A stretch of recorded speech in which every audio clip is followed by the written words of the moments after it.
महिलाओं को आंदोलन से जोड़ने का काम अगर किसी व्यक्ति ने किया तो उस व्यक्ति का नाम महात्मा गांधी है। और आप देखिए कि देश को आजाद कराने के लिए, अंग्रेजों को इस देश से भगाने के लिए महात्मा गांधी जी को कस्तूरबा गांधी को छोड़ने की जरूरत नहीं पड़ी।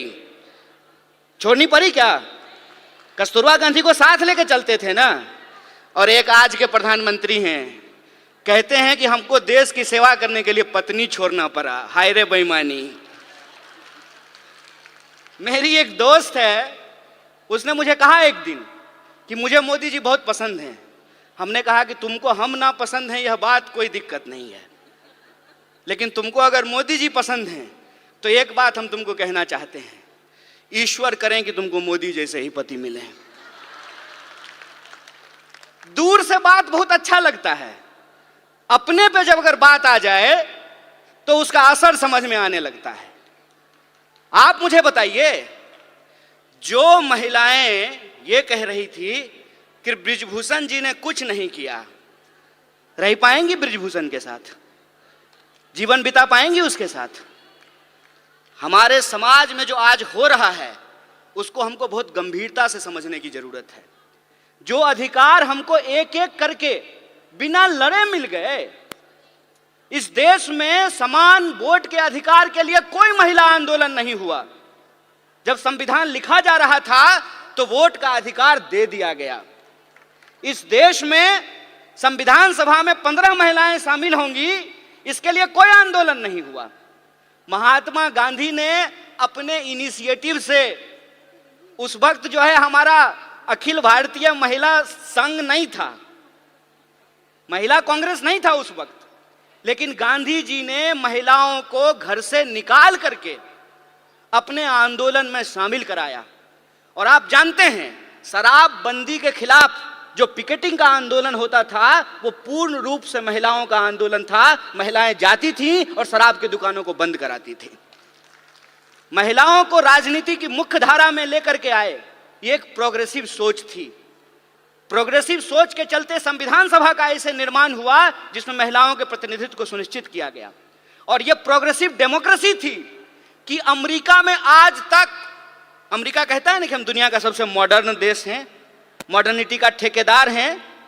अमेरिका में आज तक कोई महिला राष्ट्रपति नहीं बन पाई है, और हमारे यहाँ महिला राष्ट्रपति बनी, और उसी आधार पे भाजपा को कहने का यह हक मिला कि हम एक आदिवासी को राष्ट्रपति बना रहे हैं।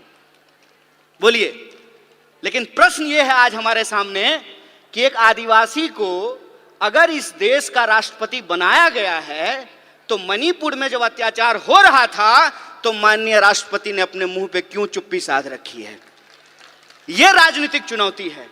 इस राजनीतिक चुनौती को हमको समझना पड़ेगा, और हम यह बात समझें कि विंग बनाने का यह मतलब नहीं होता है कि हम गुलदस्ता हैं, कि नेताजी आने वाले हैं तो 4 महिला को बुला करके वंदे मातरम गवा देते हैं। हम गुलदस्ता नहीं हैं कि भीड़ में जो है आप आगे में 4 लोगों को बिठा करके हमको सजा दीजिएगा। हम तेज पत्ता हैं कि बिरयानी में ऊपर से डाल दीजिएगा और जब खाने लगेगा तो निकाल दीजिएगा। यह प्रतिनिधित्व का सवाल है। प्रतिनिधित्व के सवाल को हमको सीरियसली लेना पड़ेगा, और अगर हम सीरियसली लेते हैं तो प्रश्न आता है पॉलिटिकल कल्चर का। आपने देखा, सारी जो एंकर हैं वो टीवी पे क्या कर रही हैं? वो कह रही हैं कि मणिपुर पे आप बोल रहे हैं, राजस्थान पे नहीं बोल रहे हैं। अरे राजस्थान क्या, दुनिया के किसी कोने में अगर महिलाओं के ऊपर कोई अत्याचार होगा तो बिना किसी राजनीतिक लाग लपेट के उसके ऊपर सवाल खड़ा करेंगे, उसके खिलाफ बोलेंगे, ये हमारा हक है। आप ये व्हाट अबाउट रीच कर रहे हैं। आप ये दिखाने की कोशिश कर रहे हैं कि चोरी हो जाना, डकैती हो जाना और बलात्कार हो जाना एक है। नहीं है एक। किसी का पर्स मारा गया और किसी के साथ बलात्कार हुआ, ये दोनों अपराध एक है क्या? जो सर्वाइवर होते हैं उनकी पूरी जिंदगी जो खराब हो जाती है। सवाल सिर्फ शरीर का नहीं है, सवाल उनकी मानसिकता का है, सवाल साइकोलॉजी का है। इस बात को हमको समझना पड़ेगा, और ये दोनों अपराध को मिलाने को, दोनों अपराध को एक बनाने की कोशिश कर रहे हैं। हमको इसकी गंभीरता को समझना पड़ेगा। हमको इस गंभीरता को समझना पड़ेगा कि यह सब कुछ आ कहां से रहा है, उसके पीछे की मानसिकता क्या है। और हमारे राष्ट्रीय अध्यक्ष ने भी यह बात कही और सचिन जी भी ने अपनी बात में इस बात को कहा कि हम मानते क्या हैं, हम सोचते क्या हैं।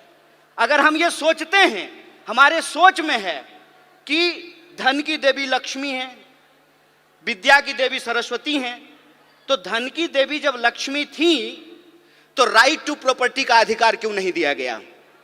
यह प्रश्न पूछना चाहिए ना। जब विद्या की देवी सरस्वती हैं तो महिला और पुरुष को पढ़ने का अधिकार क्यों नहीं दिया गया? यह जब हम सोचेंगे तब हमको समझ में आएगा कि आजादी गिफ्ट में नहीं मिला है, नागरिकता का अधिकार गिफ्ट में नहीं मिला है, राजनीति में शामिल होने का अधिकार गिफ्ट में नहीं मिला है। जो लोग उस वक्त आंदोलन को चला रहे थे, ये उनकी सोच थी कि अगर हमारी महिलाओं के पास पहनने के लिए साड़ी नहीं है। जब कस्तूरबा के साथ गांधी गए चंपारण, तो कस्तूरबा से गांधी ने पूछा कि ये बताओ कि हमारे प्रोग्राम में महिलाएं क्यों नहीं आती हैं? तो कस्तूरबा ने बताया कि इतनी ज्यादा गरीबी है कि बाहर जाने के लिए एक ही साड़ी है, सारी महिलाएं एक बार बाहर नहीं निकल सकती हैं, तो सारी महिलाओं को छोड़ करके कोई एक बाहर नहीं आना चाहता है। और एक कहानी बोल करके मैं अपनी बात को समाप्त करूंगा, उससे आप वस्तु स्थिति को अपने आप समझ जाएंगे। एक बार मेरे घर में शादी थी, सारे मर्द को बारात जाना था। ये आज शुरू हुआ है कि अब जो है बेटे की शादी में मां भी बाराती बनती है और बहन भी बाराती बनती है। पहले ये नहीं होता था। मेरे बचपन में जो मुझे याद है कि जब शादियां होती थी घरों में तो सारे मर्द चले जाते थे और सारी औरतें रुक जाती थी। मेरी तबीयत खराब थी और मैं उस दिन जो है बारात में नहीं जा पाया। बुखार था बहुत तेज और घर में मैं सो रहा था। कुछ देर के बाद मैंने ये देखा, जब बारात चली गई है तो हमारे घर में गाने की आवाज आ रही है, थालियां बज रही हैं, ढोलक बज रहा है और लोग गा रहे हैं, नाच रहे हैं। कौतूहलता बस, आउट ऑफ क्यूरियोसिटी, मैं जाकर के चुपचाप दरवाजे के पास जाकर के देखने लगा।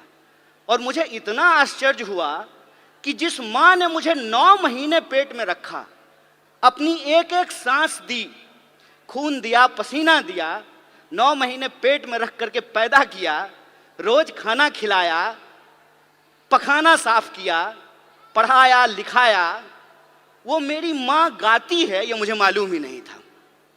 वो मेरी बुआ जिसकी गोद में मैं पला, वो बुआ जो है डांस करती है, मुझे पता ही नहीं था। और वो जो एक फोक कल्चर है, वो फोक कल्चर इतना मजबूत है कि वो वक्त मिलता था महिलाओं को अपने भीतर के श्रृंगार को प्रकट करने का, अपने भीतर के प्रेम को प्रकट करने का। जिस समाज में आपको आपकी भावना प्रकट करने का अधिकार नहीं हो, उस समाज में महिलाओं को राजनीति में लेकर के आना एक चुनौतीपूर्ण कार्य है।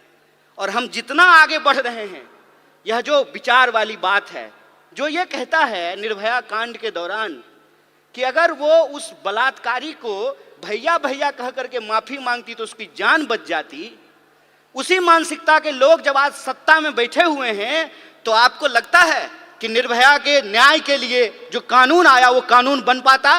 वो कानून इसलिए बन पाया क्योंकि कांग्रेस का नेतृत्व सोनिया गांधी के हाथ में था। इस बात को याद रखिएगा। यह प्रतिनिधित्व का सवाल है, यह नेतृत्व का सवाल है कि अगर नेतृत्व इस देश में इंदिरा गांधी के हाथ में रहा, नेतृत्व सोनिया गांधी के हाथ में रहा, तो महिलाओं को आगे बढ़ने का हक मिला। और नेतृत्व आज एक ऐसे आदमी के हाथ में है जो पत्नी छोड़ करके भाग गया, तो महिला अधिकार का क्या होगा, इसको आप बखूबी समझ सकते हैं। इसीलिए मैं पॉलिटिकल कल्चर की बात कर रहा हूं। अपराध कहीं भी हो सकते हैं, अपराध छत्तीसगढ़ में भी हो सकता है, राजस्थान में भी हो सकता है, मणिपुर में भी हो सकता है, मध्य प्रदेश में भी हो सकता है, लेकिन अपराध के बाद पुलिस की कार्रवाई कैसे हो रही है, सरकार उस पर क्या बोल रही है, जिस पार्टी की सरकार है उसके स्पोक्स पर्सन क्या बोल रहे हैं, इस बात पे हमको ध्यान देना पड़ेगा। और कांग्रेस और बीजेपी के बीच में दल का फर्क नहीं है, विचार का फर्क है, इस बात को हमको समझना पड़ेगा।